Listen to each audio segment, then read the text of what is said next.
গাইবান্ধার সুন্দরগঞ্জে পালিত হলো খ্রিস্টান ধর্মাবলম্বীদের দ্বিতীয় বৃহত্তম ধর্মীয় উৎসব স্টার সানডে। রোববার উপজেলার বামনডাঙ্গায় প্রাইম ইভাঞ্জেলিস্টিক চার্চ ট্রাস্ট ধর্মীয় নানা আয়োজনের মধ্য দিয়ে খ্রিস্ট ধর্মের প্রবর্তক যীশু খ্রিস্টের পুনরুত্থান দিবসটি পালন করেন। পাপের বিরুদ্ধে জয় হিসেবে যীশুর পুনরুত্থান খ্রিস্টান সম্প্রদায়ের কাছে গুরুত্বপূর্ণ ধর্মীয় উৎসব। সকাল থেকেই ওই চার্চে পবিত্র বাইবেল পাঠ, ধর্মীয় সঙ্গীতের মাধ্যমে যীশুর বিজয় বার্তা উদযাপন করছেন যীশু খ্রিস্টের অনুসারীরা।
প্রভু, তোমার কাছে আরো প্রার্থনা করি প্রভু, তোমার সেই আনন্দের দিনে আমরা যেন আরো সুন্দরভাবে আনন্দ করতে পারি। তুমি আশীর্বাদ দান হয়েছিলে প্রভু, আমরা সকলে জানি প্রভু তুমি আমাদেরকে সেই নাজাত দিয়েছিলে, সেই পরিত্রাণ দিয়েছিলে প্রভু।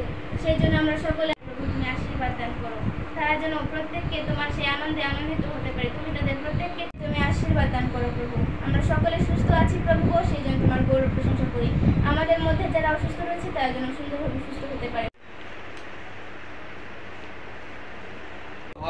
তৎকালীন সমাজের ফরিসিরা এবং প্রাইম ইভাঞ্জেলিস্টিক চার্চ ট্রাস্টের পালক পাস্টর নুরুল নওফেল বলেন, প্রায় 2000 বছর আগে পুণ্য শুক্রবারে যিশুকে ক্রুশবিদ্ধ করা হয়েছিল।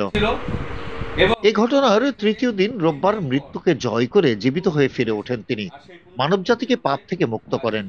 যীশু খ্রিস্টের পুনরুত্থানের এই রোববারকে স্টার সানডে বা পুনরুত্থান রোববার বলা হয়।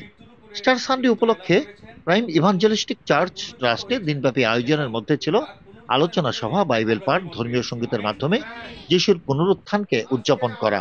এছাড়াও মানবজাতির মঙ্গল কামনায় বিশেষ প্রার্থনা অনুষ্ঠিত হয় ওই চার্চে। খ্রিস্ট ধর্মাবলম্বীরা যিশুর পুনরুত্থানকে মিথ্যার বিরুদ্ধে সত্যের জয় হিসেবে বর্ণনা করে বিশদ আলোচনা করেন। Desk report, CNI news 24।